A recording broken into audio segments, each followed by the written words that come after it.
So good morning, everyone. Thank you for joining us for our now fourth day of our virtual North Country Telehealth Conference. Our theme this year is Uniting the Future of Population Health and Virtual Care, but I think most would agree that we came up with this theme prior to COVID, and I feel like that future has landed right on our doorstep. So my name is Katie Cook. I'm the Telehealth Project Manager for Adirondack Health Institute in Glens Falls, New York. We are bringing these sessions to you this week coming from the North Country Telehealth Partnership. That is a partnership between AHI and Fort Drum Regional Health Planning Organization out of Watertown. And we have been partnered for about 5 years now. This morning's session is using human-centered design to build sustainable telehealth services, featuring Todd Young and Jeremy Beaudry from UVM Health Network.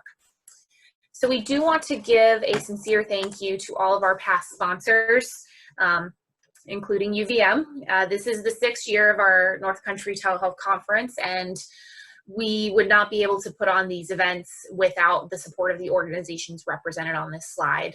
Hopefully next year we can reconvene in person. So a few housekeeping items to keep in mind. You all have been muted upon entry and your video should be turned off. To avoid an echo on your line, make sure you've chosen either the computer audio or the phone audio and not both. For optimal viewing, we do recommend using side-by-side mode. To activate that, click on View Options at the top of your screen and choose side-by-side mode from the drop-down. In terms of questions, please use the chat function to submit any and all questions. We are holding questions until the end for a Q&A portion. And lastly, we are recording this session, and this recording as well as the slide deck will be up on our conference website by October 9th at the latest. I'm now going to introduce our speakers today. So we have first up Todd Young. He is the Network Director of Telehealth Services at UVM Health Network. He oversees the strategy, development, and management of telehealth services at UVM Medical Center and its network affiliates. Todd started this role in June of 2017. And prior to being at UVM, he was the Senior Director in Cerner's Population Health Business Unit, overseeing their business operations of patient engagement and employee wellness solutions, which included the development of telehealth solutions for consumers. Next up, we have Jeremy.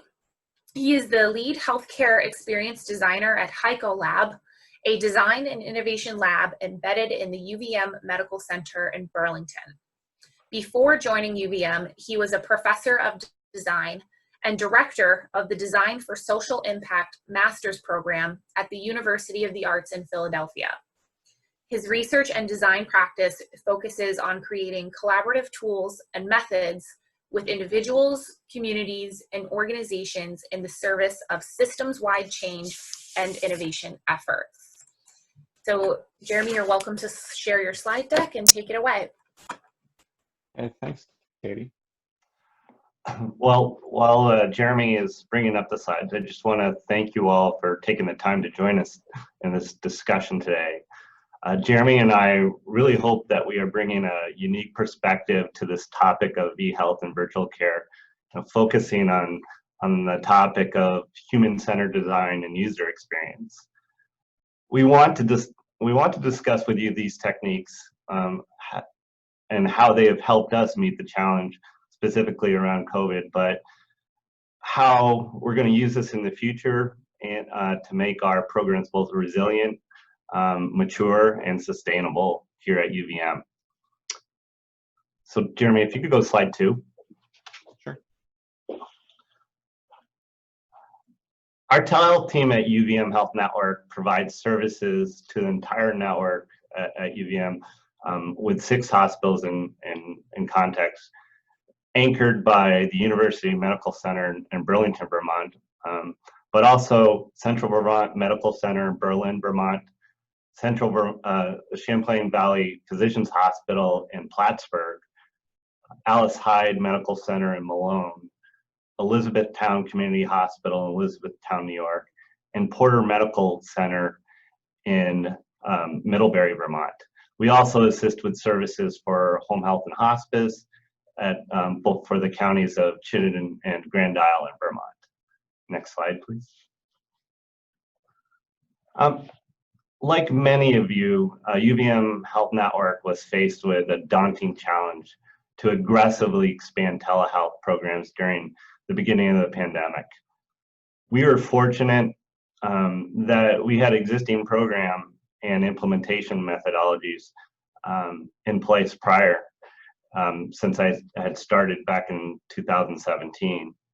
But our programs admittedly were small in scope and were not achieving the results that we wanted due to the familiar barriers of telehealth, which include payment, regulatory constraints, both providers and patient adoption and willingness to participate, and the staff to support them.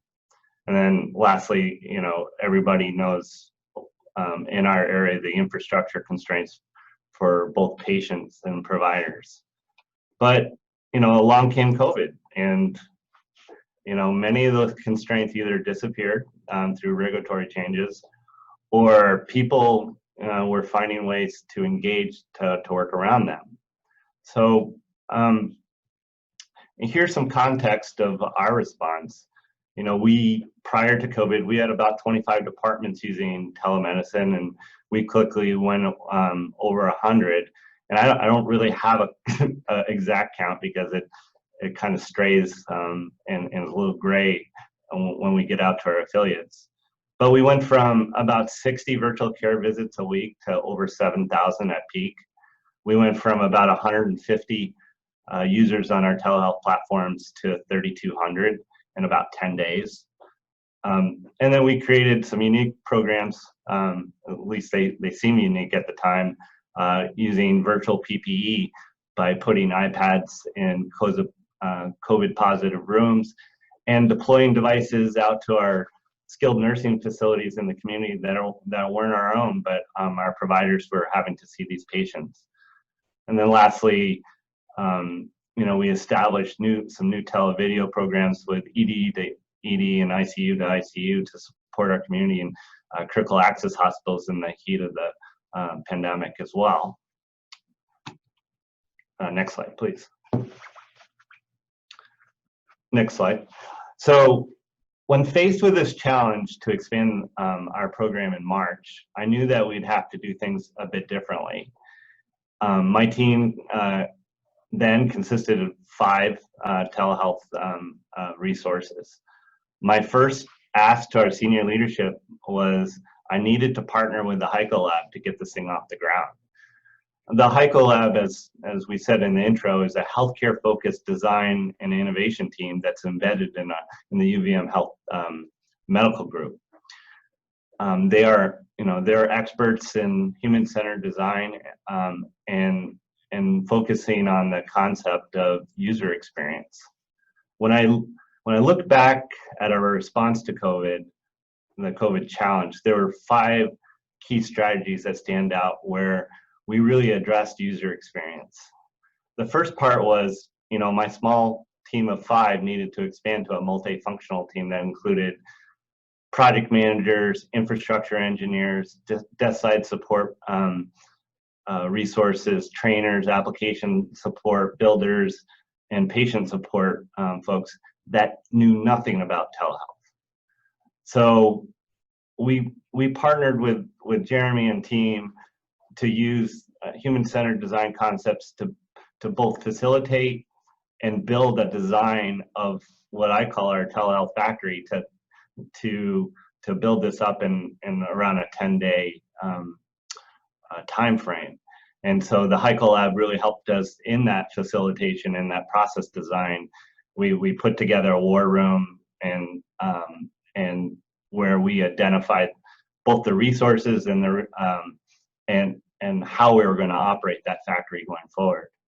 The second real response and strategy was really around the patient experience.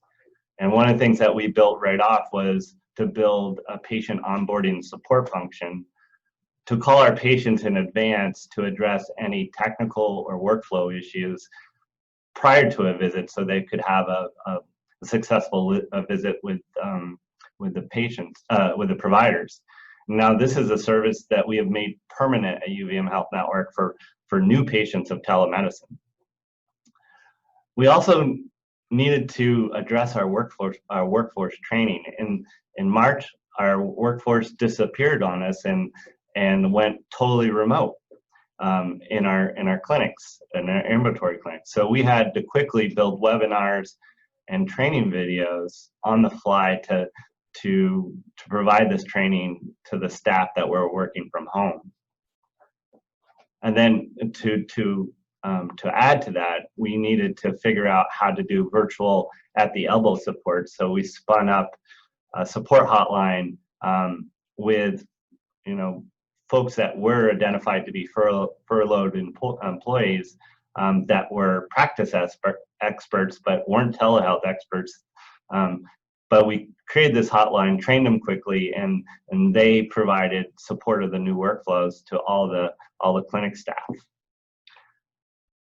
These strategies all focused on one thing, the user experience of our stakeholders, from implementers to patients to clinical staff and providers. And the techniques that Jeremy is going to talk about really helped us in building up those very quickly. Next slide. Just for context, this is probably a familiar type of slide that you've seen for other health systems presenting on their telehealth response. But prior to March, our volume was very, very low. April, we saw a spike. May and June, it started to trail off.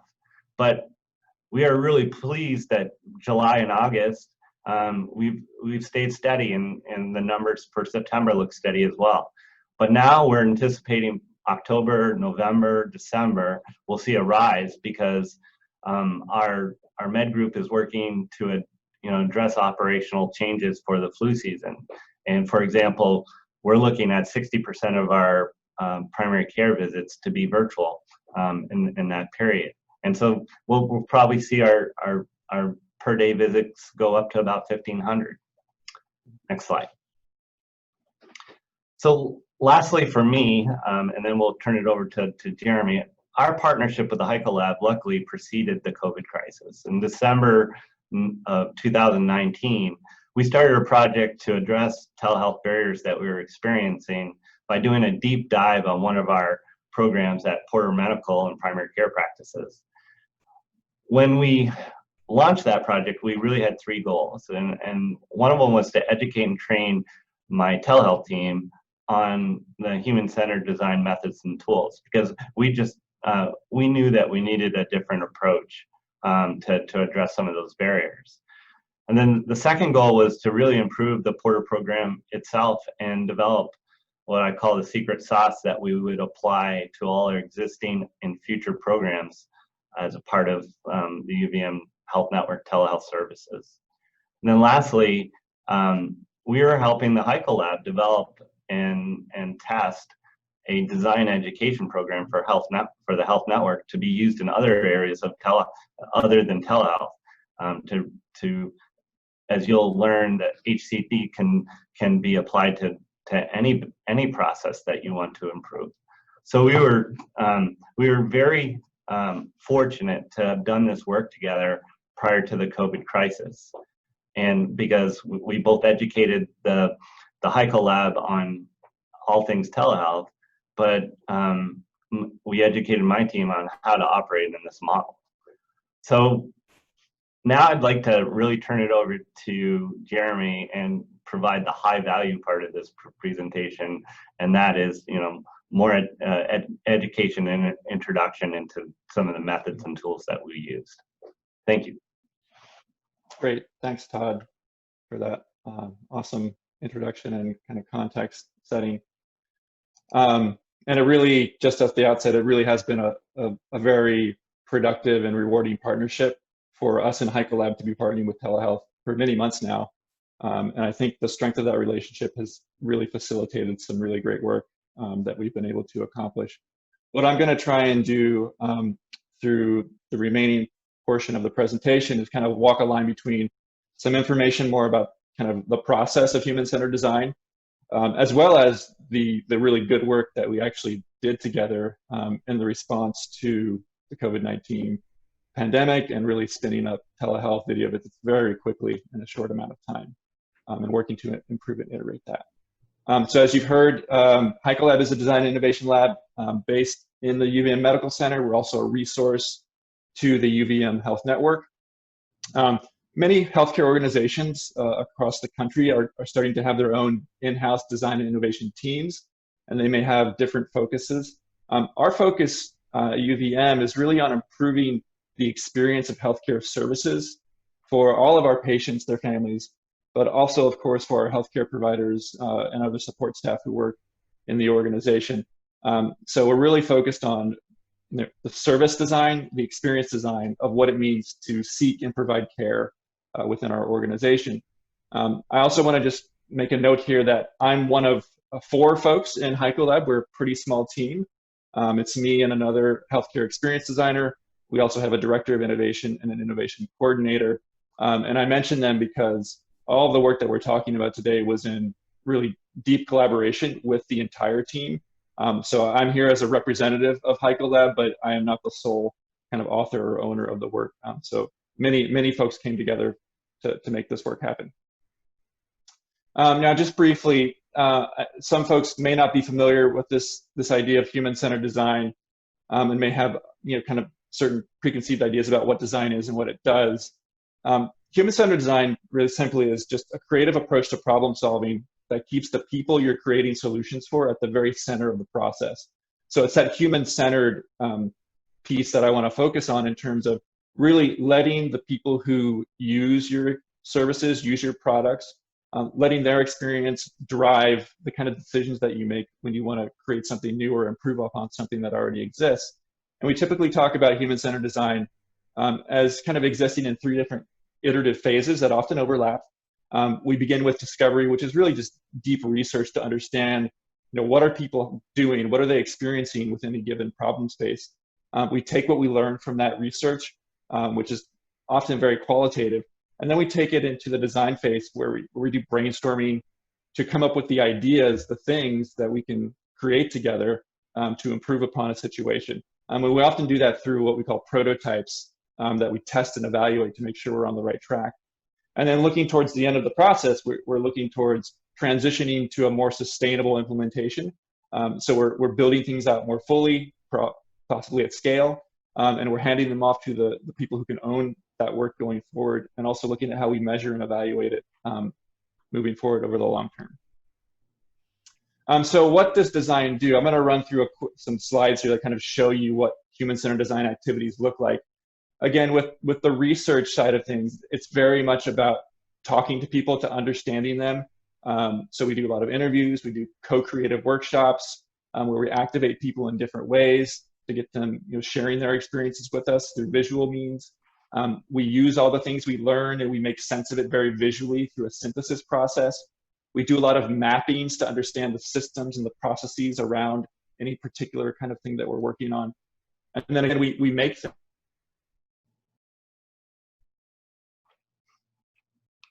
Or like digital or physical things even. Todd, did you want to break in? No, you paused a little on your video, that's all. Okay. All right. So, one of the things we talk about with our partners who are maybe new to human-centered design is, what's the benefit of this to a team that might want to work with us? And, briefly, again, being human-centered, people-centered, we really listen to people's stories so that their experiences, drive the process and also bring them into that process through co-creative activities.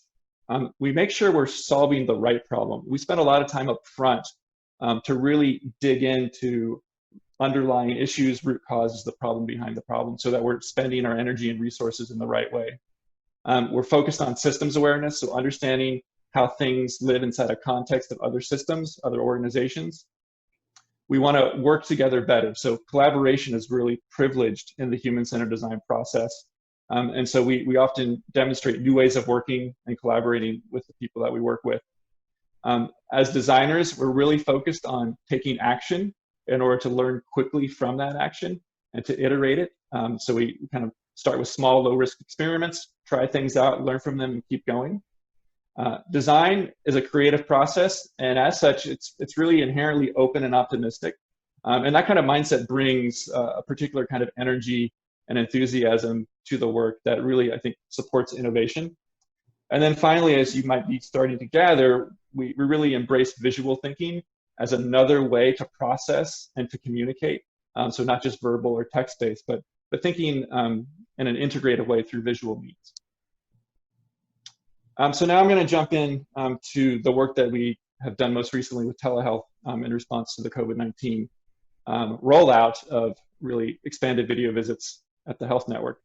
The focus here was really, how might we improve the telehealth experience for patients, providers, and staff so that people want to continue using telehealth in the future?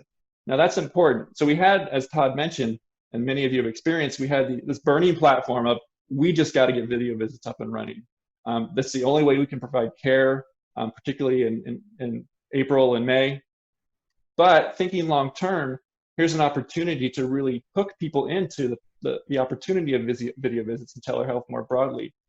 And so our opportunity was to really learn about how we could build telehealth to be a very sustainable and kind of default aspect of care moving forward in our organization. So we had a few goals going into this project. And again, first and foremost, using the human-centered design process, we really wanted to identify pain points and breakdowns in the telehealth video visit experience that were being seen by patients and providers and staff. Equally, we wanted to learn about patient, provider, and staff perceptions of telehealth, because it's often those attitudes or beliefs about something that really influence how someone might continue or not to use a thing. So we wanted to get at the underlying perceptions about telehealth from all of our different stakeholders. And then, of course, we wanted to use all this great things that we were going to learn, all this feedback, to design and implement improvements in telehealth video visits, both as a matter of kind of service recovery in the short term, but also thinking more long term about that sustainable telehealth offering in our organization. So just a kind of a quick snapshot of what this process looked like over time. So again, it was late March, I think, that Todd and his team really got the mandate to spin up video visits, and you saw those volumes really ramp up to go from 25 departments to over 100 departments. And so at that point, we came in and started thinking about, well, how can we start to learn about the experience of telehealth? So we conducted dozens of interviews with different stakeholders. We looked at some of our help desk ticket data. We started to revise our press gaining surveys to patients to get feedback in that way. And we really began to learn about the experience from many different perspectives in many of our affiliate organizations in the health network. Then after this, we started to, in mid-May, begin to look at the qualitative data to synthesize it, meaning we were looking for the patterns and the trends. And out of that, we had some clear findings from our research that we could then use to prioritize, okay, what's our implementation strategy here? What are we going to recommend in terms of improvements in the short term versus term changes that we might want to make? So all this to say is that we did a lot of work very quickly with telehealth, and under a tight deadline, I think we got to some really great outcomes. I'm going to show you an artifact here. I know this is not, you can't read this, so let me just describe what you're looking at. It's a service blueprint, which in our terminology is really a process map that shows all the different actors within a service experience, as well as any supporting policies or technology or processes, and shows how all those components interrelate through a kind of a sequence, a chronology. So in this case, we're looking at an actual video visit experience that a patient has with us, and we're looking at different phases of that experience. A service blueprint like this also helps us begin to track, where are the pain points in the process, the breakdowns, what are the questions that we need to answer, and what are the opportunities for improving and designing changes or new things. And so this is just an example of a very visual tool that we use in design to really make sense of an experience, but also it lives and breathes over time, and we use it as the experience offering evolves. So again, with hours of research interviews conducted in a very short amount of time, and with data coming in from our patient satisfaction surveys, we started to sort through that data with Todd and his team to make sense of the emergent patterns and themes. And what I want to do now is just share some top-level insights that came out of that research. We actually generated kind of pages and pages of insights with great detail. I'm going to show you some very kind of high-level things just to get a sense of what we are learning. So the first insight I'll share is that providers and patients appreciate that telehealth makes seeking care faster, more convenient, and more comfortable for patients. Now, this seems obvious, I think, to many of us in the field, but this was a huge win just going into this research blind. So we were hearing again and again from patients and providers that telehealth video visits in that moment were amazing. They were able to seek care if you were a patient. Providers were able to provide care, and they were feeling very confident in that care that they're providing. And we heard a lot about the convenience and the comfort on the patient side as well. So that was a huge confirmation, like, yes, this is a thing that needs to continue in our organization. We heard that providers are confident that telehealth is appropriate for some patient issues, but the decision-making process became very complicated depending on individual provider comfort level or patient ability to assist with virtual exams or procedures, and just general concerns about what telehealth means for our organization going forward. And so we understood that there was going to be a lot of work to do to figure out how to decide which patients are appropriate for telehealth in what situations. So there were many things providers felt comfortable with, but there were also things that they were very reticent to do that we needed to start to build some education around, perhaps at the kind of medical group level, to create standards about which patients could be seen through telehealth and which couldn't. Third insight, a patient's home environment poses unique challenges for providing quality healthcare. And this encapsulates a lot of different issues. Some of these issues are just kind of technical in terms of bandwidth to a patient's home, access to technology in the home for conducting video visits. But it also includes things like privacy issues. Does a patient have a private space in their home to conduct what is a private examination with their healthcare provider? There's also just the general distractions of the home environment during this time in general. So there are a lot of issues that need to be taken into consideration when looking at the home environment. The fourth insight, providers are enthusiastic about using telehealth to improve patient access, but we heard from them that keeping up with new evolving processes, dealing with unpredictable technology, screen fatigue, being on a screen for hours at a time, and just the general loss of in-person interactions, these things all negatively impacted the provider experience. So while providers were incredibly excited to be able to continue to provide care, there are a lot of aspects of the experience that were making it very difficult for them. And we started to see some kind of burnout issues come up for us as we talked to providers. So we knew this was going to be something that needed to be addressed. The fifth insight here, video visits, it really shifted provider and staff responsibilities and did create new work for them in the clinics. So things like now providers or staff had to be technology help desks in their own clinics. Folks were trying to figure out how to change their workflows to accommodate, still some in-person visits, but also this expanded use of telehealth. Some staff were really uncomfortable in the role of educating and selling patients on video visits when they weren't trained to do that. And there was just a lot of complication around tracking, which patients have done video visits, which haven't, or which are willing or not to do that, and have they consented even. So there was a lot of new work that had to be addressed. The last insight I'm going to share here is that we heard again from patients and providers that telehealth definitely has a role to play in the future as both an additional component of everyday clinical practice and in the ways in which we can innovate care delivery to prioritize quality, safety, access, and patient needs. So I think, again, as insiders, this seems obvious. I think many of us are, banging this drum every day, but to hear our patients and our providers, who were many which were very new to video visits, tell us about this excitement around telehealth, it was, again, a win, and it was an amount of goodwill that we knew we could leverage and build on to make this a sustainable program. So again, those were all the things, well, some of the things, important things that we learned through our qualitative research with a wide range of folks. What I want to talk through now is just some, what came out of this project in terms of outcomes and impact.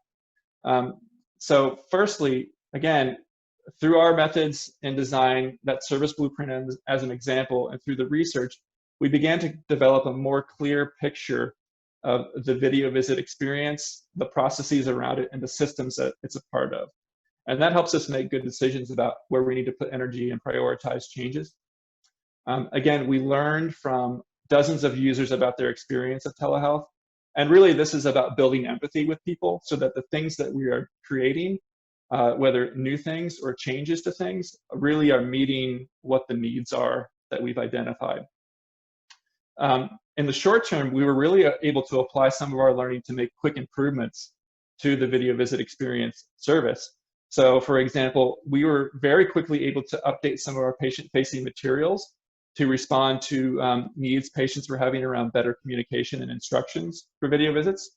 Todd and his team have recently launched a pilot program to look at a better integration between Zoom and Epic, which is our EHR software, which also starts to tie into our patient portal for our patients as well to make a more streamlined experience.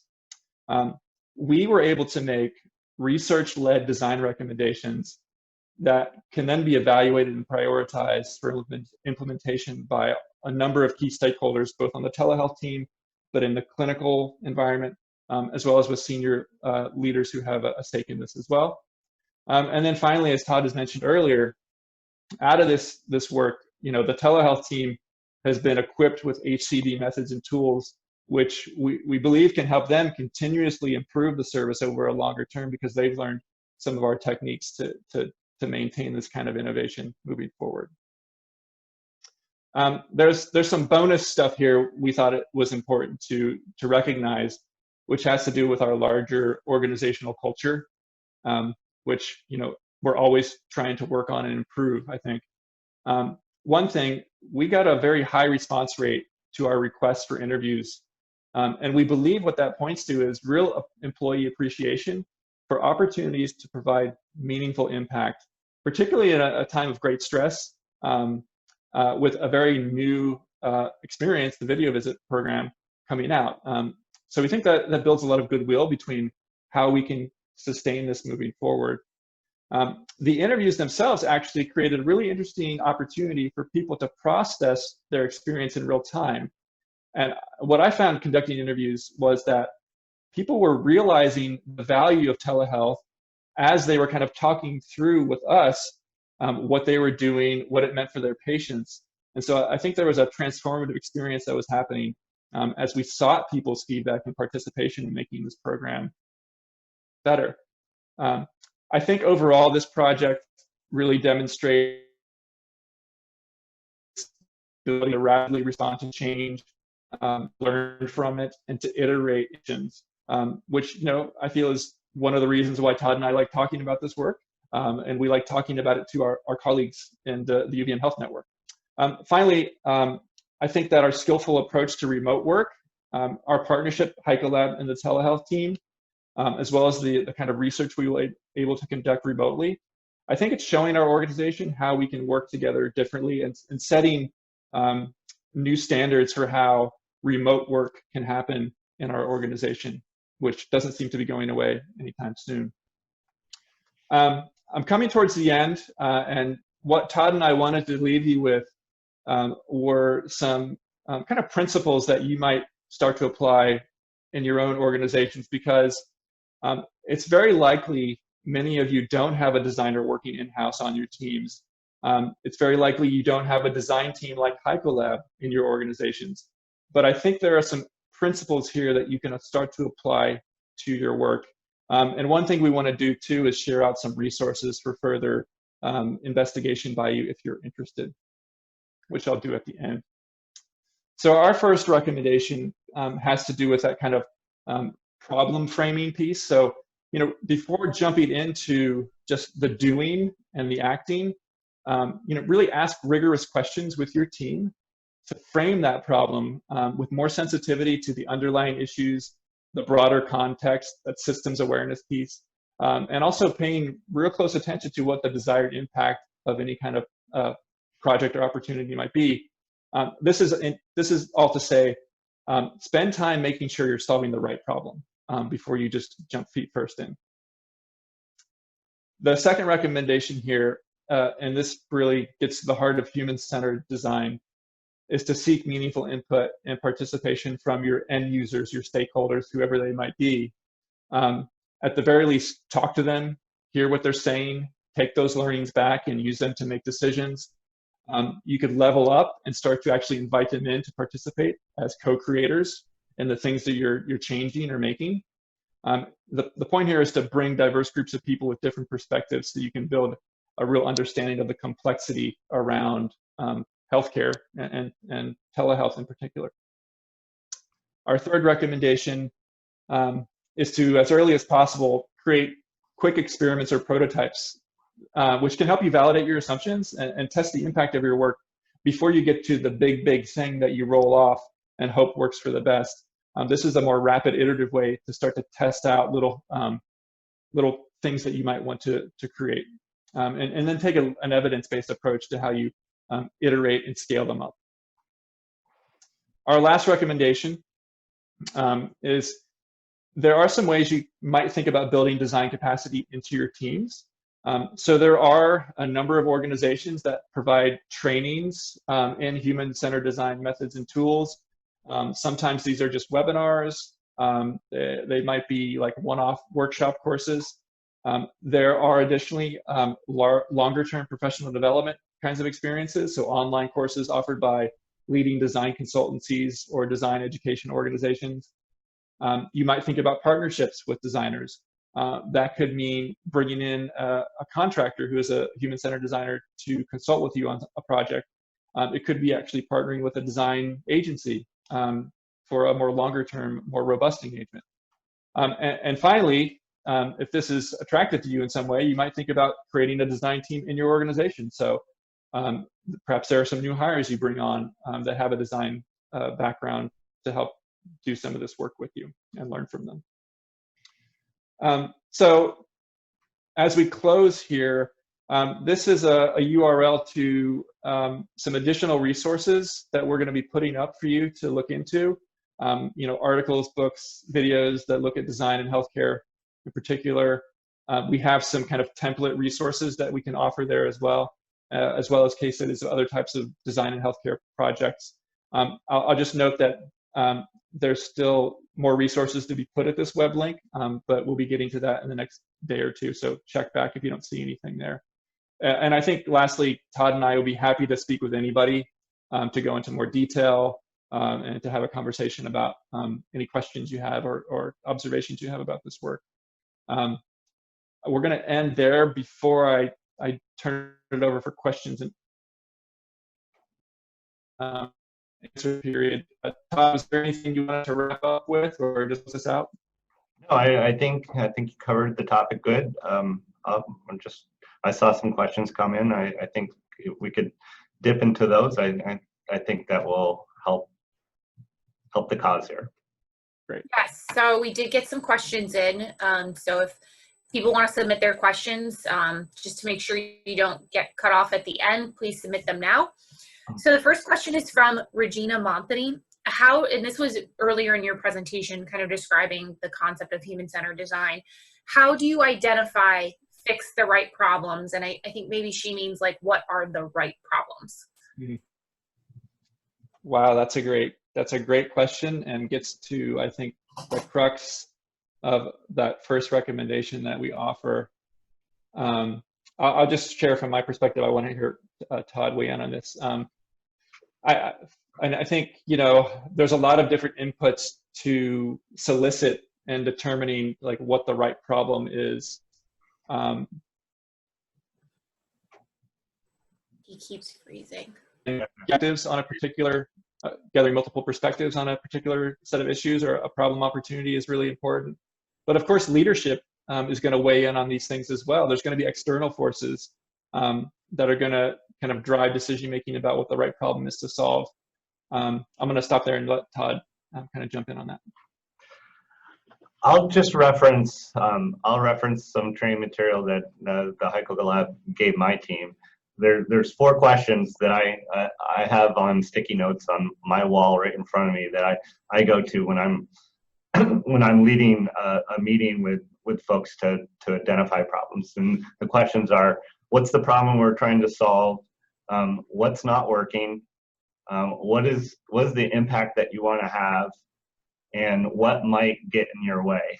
So what we generally do when we're trying to solve a problem is we sit down either with sticky notes or virtually, and we answer those questions independently, and then come back and collaborate around the answers to those questions one at a time. And those collaborations sessions, within my team is kind of some new learning that we started back in 2019 that has really helped us a lot. So that's one way that we do it. Excellent. I'll move on to the next question from Terry Sapala. How did you evaluate patient digital literacy and then use that info to improve patients' competency?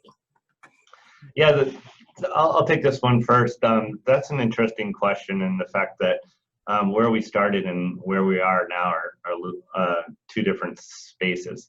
So our assumption up front was not much computer literacy or digital literacy on the front end, and that's why we built the patient response team in our patient access service center. And we were attempting to call every patient prior to their visit to make sure that if we were going to put them through a video visit that they were prepared.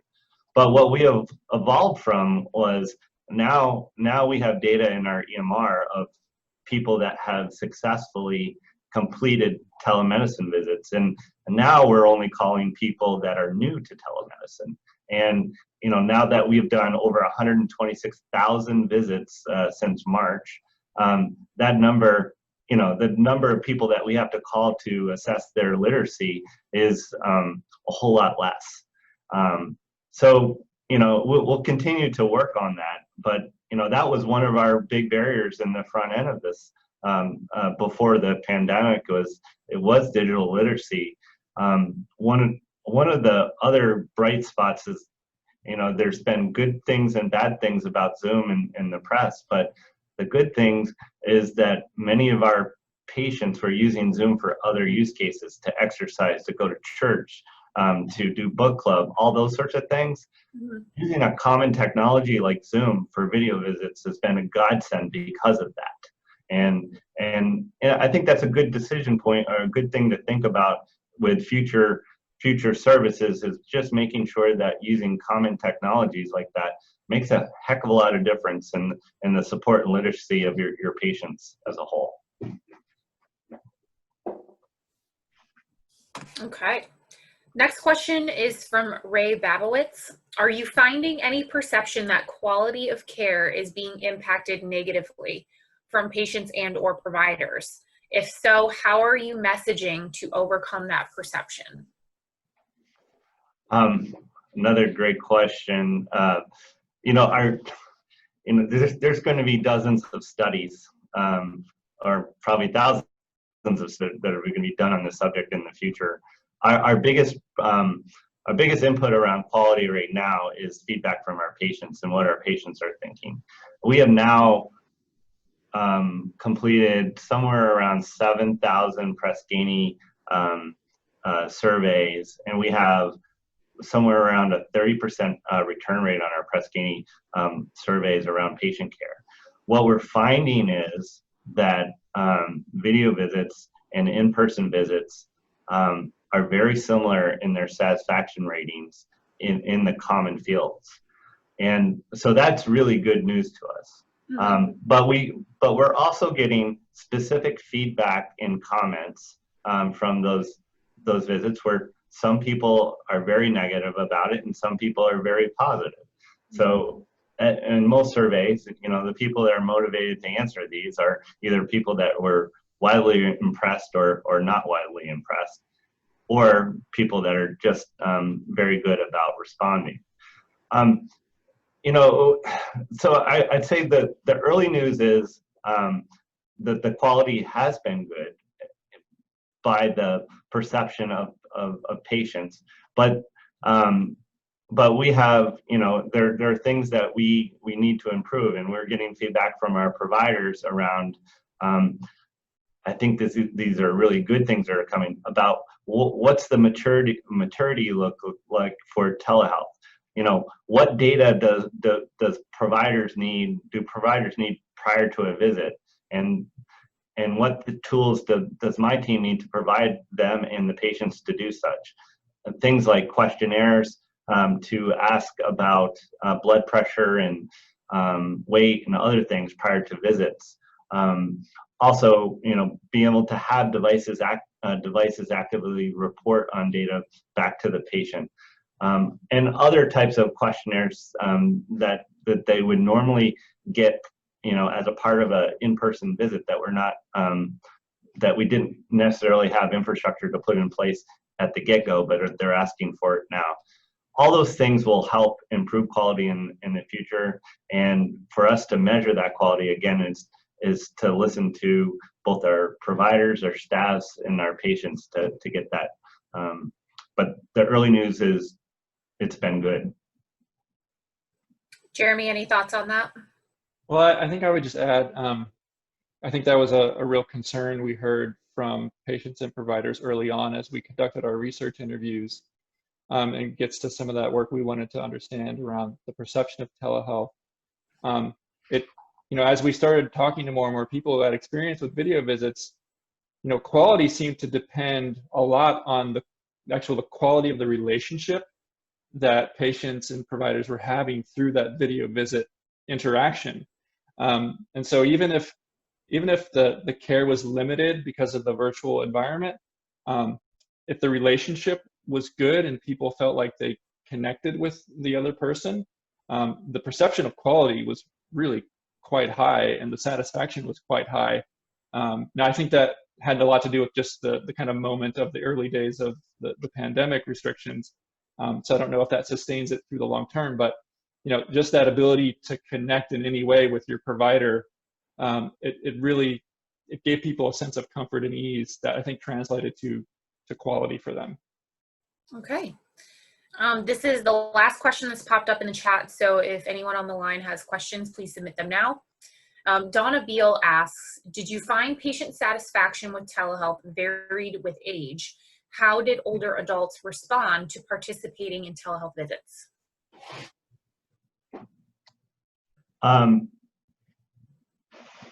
We haven't dissected age in detail yet, and so I can't really answer that question, but I can tell you it's on our radar to do such.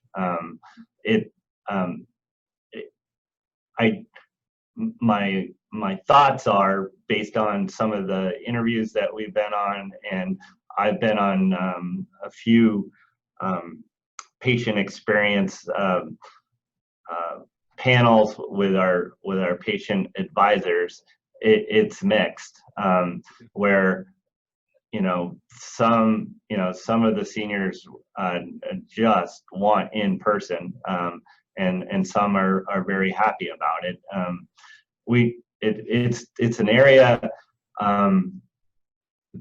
that we're trying to address because there are some true hard access issues that we're trying to resolve in this space, where a lot of the senior populations that we serve don't have devices, and they also have transportation issues. And I have a meeting today where we're working with some of the community organizations around Burlington to set up telehealth virtual care rooms throughout the city to help bridge that gap that provides both devices and at the elbow technical support for seniors. So again, well, this is something that we're going to dig into deeper to find out by demographic, where we need to spend our energy. I just don't have a lot of discrete data that I could share right now, but I know it's a concern. Jeremy? I think just speaking anecdotally from what we did learn through the research interviews, and of course we spoke to many older patients. There definitely wasn't a clear breakdown of like, if a person is over the age of 60, they have a harder time with digital technology or not.